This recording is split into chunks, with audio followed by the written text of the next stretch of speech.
শ্রীকৃষ্ণের সমস্ত ভক্তবৃন্দ শ্রী চরণে প্রণাম গুরুদেব এবং সর্বোপরি ছিল প্রভুপাতের চরণে প্রণাম নিবেদন করে আজকে আমরা প্রবাস প্রচার এপিসোড নিয়ে আসছি। তো আমাদের প্রবাস প্রচার আমাদের এর আগে আলোচনা ছিল যে আত্মবিজ্ঞান। তো সে আত্মবিজ্ঞান তো অল্প সময়ের মধ্যে হয় না, অনেকটা। তো সেক্ষেত্রে আমি আজকে আরও একটু কম বলবো, কারণ আমার সেরকম নোটস রেডি নেই। তো আমরা কিছুটা অংশ আলোচনা করবো 5-7 মিনিট। তো সেই আলোচনা আত্মবিজ্ঞান, সায়েন্স অফ সোল।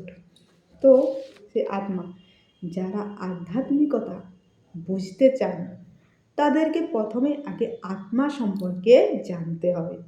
আধ্যাত্মিক শব্দের মধ্যেই কিন্তু আত্মা শব্দটি রয়েছে। আত্মাকে উপলব্ধি করতে হবে আমাদেরকে জানতে হবে আমি দেহ না, আমি হচ্ছি আত্মা। এটা আগে উপলব্ধি করতে হবে আমাদেরকে। তো সেটাই ভগবান গীতায় কি বলছেন যে 2:17 অবিনাশী তু তদ্বিদ্ধি যেন সর্বমিদং ততম বিনাশাভ্যয়স্য না কর্চিৎ কর্তুমার্হসি। অর্থাৎ যা সমগ্র শরীরে পরিব্যাপ্ত হয়ে রয়েছে তাকে তুমি অবিনাশী বলে জানবে। এই অব্যয় আত্মাকে কেউ বিনাশ করতে পারে না। তো এই আত্মা পুরো শরীর পরিব্যাপ্ত হয়ে আছে। তো এটা বিজ্ঞান তারা মানতে চায় না যে না, এই শরীরটা কিছু জিনিস আছে বলে আমরা সেই জন্য বেঁচে আছি। কিছু যন্ত্র আছে যেমন লিভার, কিডনি, এইসব আমাদের শরীরের ভিতরে আছে বলে তাই আমাদের শরীর আমরা জীবিত আছি, আমাদের শরীর কার্যকারিতা। তো তারা সেটা আত্মা সম্পর্কে কিছুতেই মানতে চান না।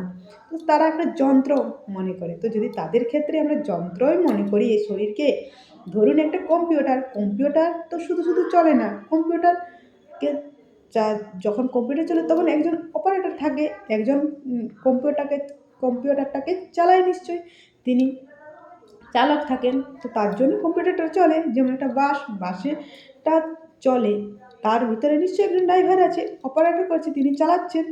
তো সেই চালক আছে বলেই বাসটা চলছে, কম্পিউটার চালাচ্ছে, যিনি চালাচ্ছে বলেই কম্পিউটার চলছে। সেরকম এই দেহ, এই শরীরে এই যে আমাদের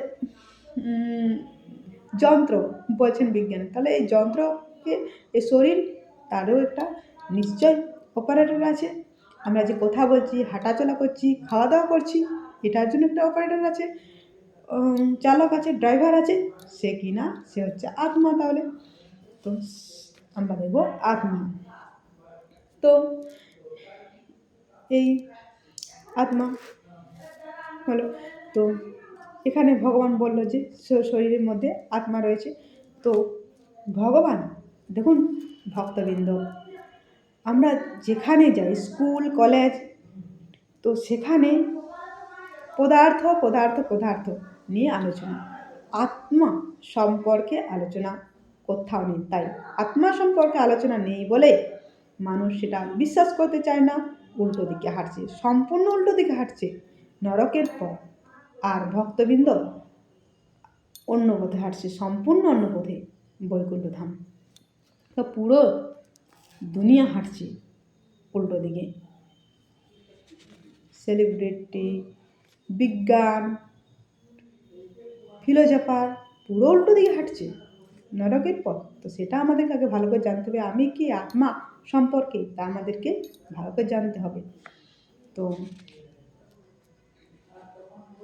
ভগবানকে জানা হয়তোটা সহজ না। তো ভগবান তো বলেছে যে অনেক মনুষ্যানাম সহস্র মধ্যে একজন আমাকে জানতে পারে। তাই আমাদেরকে আগে জানতে হবে আমি কে, আমি আত্মা। আর সেই সম্পর্কে ভগবান গীতায় কি বলছে সেটা আমরা দেখব। তো আমরা আসি, ভগবান বলছেন আমি তৈরি করেছি কি না 7/4।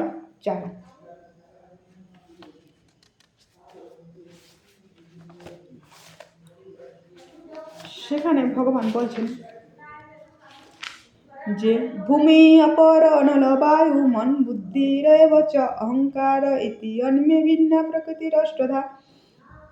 ভগবান বলছেন যে ভূমি, জল, অগ্নি, বায়ু, আকাশ, মন, বুদ্ধি, অহংকার, এই 8 প্রকার আমার ভিন্ন জোড়া প্রকৃতি বিভক্ত 8 প্রকার। তো এই এটা বিজ্ঞান অবাক হয়ে যায় যে তারা রিসার্চ করে অগ্নি, জল, বায়ু এই 8টা পদার্থ তারা বুঝতে পারছে, কিন্তু মন, বুদ্ধি, অহংকার এগুলো ম্যাটার। হ্যাঁ, ইয়েস, ম্যাটার, ভগবান বলছেন ম্যাটার।